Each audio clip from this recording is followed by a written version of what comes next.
Y'all, I had another crazy day yesterday. I don't want to be the one that's only making videos when something goes crazy.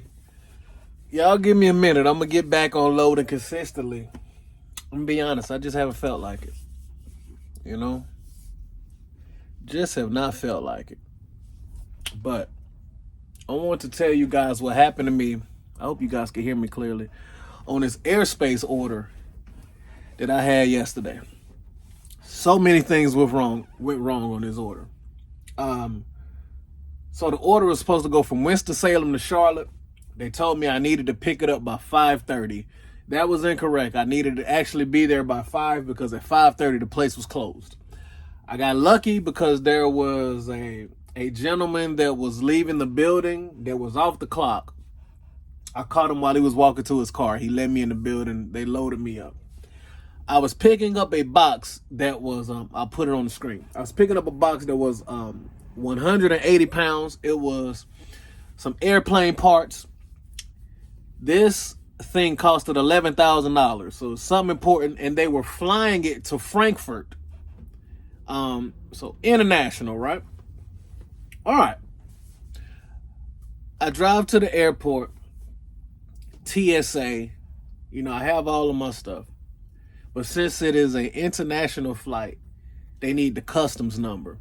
Airspace didn't give us the custom number on any of the paperwork. Okay, so give me one sec.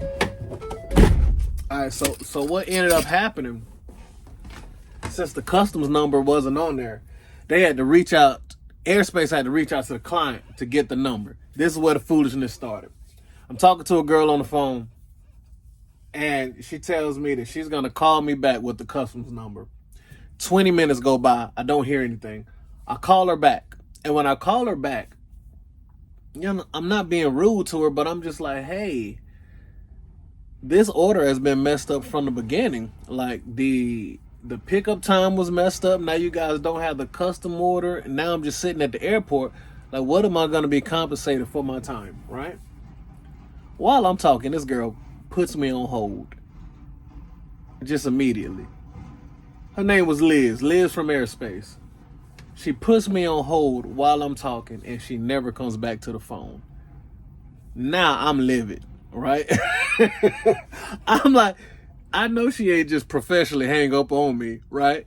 That's how you can do it, just get away with. You just put a joke on hold, right? She never came back to the phone. I call back, they don't pick up the phone. Granted, I'm still sitting at the airport. By the time I get somebody back on the phone, I've now been sitting at the airport about 50 minutes, okay? I talked to a lady. She says that she has the customs number now. She gives it to the people at the airport. The number's still incorrect. She says she's going to reach back out to the guy at I guess, the shipper. And she says she's going to call us right back. Another 20-something minutes go by. And by this point, it's like an hour and a half, y'all. Real time. All right, so I'm in Charlotte. I'm an hour and a half away from my house. So I say, hey, I'm about to take this home, and you guys are just going to have to pay me to keep this overnight because I'm not going to keep sitting here all night. I have an hour and 40-minute drive back home. My son has to be to school in the morning. Like, I'm not going to keep sitting here, right? But before I leave, what are you guys going to pay me to keep this overnight? You need to pay me for my mileage on the way home because the box is still going to be with me. And you need to pay me for my mileage for bringing it back. The lady on the phone, for some, Airspace does this annoying thing where they act like you can't talk to anybody like in the payments department. Like you have to send them an email. I've sent them an email before on an order that I was incorrectly paid for and they never responded. So no, I'm not emailing anybody. I want to talk to somebody. We're having a back and forth with this lady on the phone. At first they asked, could I continue to wait at the airport for $30? I said, absolutely not. That's $30. That's a joke to me. Like, no. I'm not waiting. I'm not going to continue to sit here looking like boo-boo the fool for $30, right? So then I'm like, man, what are the rates, right? This lady says something like they were gonna pay me $40 to keep it overnight and a 30. I said, ma'am, let me tell you something. I said $40. This box will be sitting on the side of the road, and I'll tell y'all where y'all can come and get it. Right? And I'm like, if this was you, ma'am, that would be unacceptable. So, literally, I'm on the phone. I don't say like I'm going off on anybody because that's not what I do. But when I'm speaking to her, I'm like, if your employer made a mistake and now your check is wrong, you're gonna be upset. They need to fix it. I said, this is the same thing with me. I said, I'm not going to allow you guys to take advantage of me, right? So I said, hey, here are the choices, right? You can compensate me fairly. I'm gonna take this crap back to where I got it from and sit it in the parking lot because they're closed now.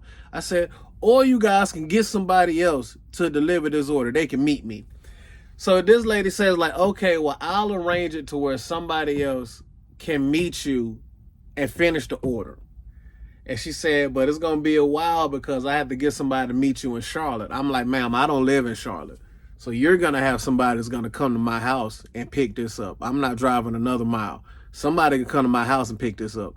And I'm not going to help them unload it. I'm not going to help them load it, okay? I'm probably not even going to be here. It's going to be sitting in my driveway, right? So she says, okay, let me connect you. She said, actually, I was able to get with somebody in the payment department. I'm about to transfer you now. And it's funny that it took me saying, I'm going to leave this crap on the side of the road for them to let me speak to somebody in payments, right? Okay. I talked to somebody in payments and they're like, real cool dude. He said, look, man, of course, you'll get paid for wait time. You'll get paid for your mileage down here. We'll pay you an extra $100 to hold it overnight. We'll add in $30 since you had to print your paperwork, and you'll get paid for your mileage, like coming on the, like bringing it back up here or whatever. I was cool with that. My issue is that why did I even have to go to that extent? And like customer service is dying away. Like the notion of treating people how you want to be treated is it's like businesses don't understand it anymore. And I'm like, no, I'm not gonna allow you to have me sitting here for another hour or two for $30. No, I'm not going to keep something in my van overnight for $40. Honestly, I don't think the fee of $100 holding it overnight was enough, but the fact that they gave me all those other little extra fees, like it added up, so I was okay with it. But Airspace, Liz at Airspace. Man, don't hang up on nobody else, man. That was so rude. Yeah, that was rude. Anyway, so I'm at Lowe's in Charlotte. I figured I would try to get me one more gig before I headed back to Greensboro, so let's get it.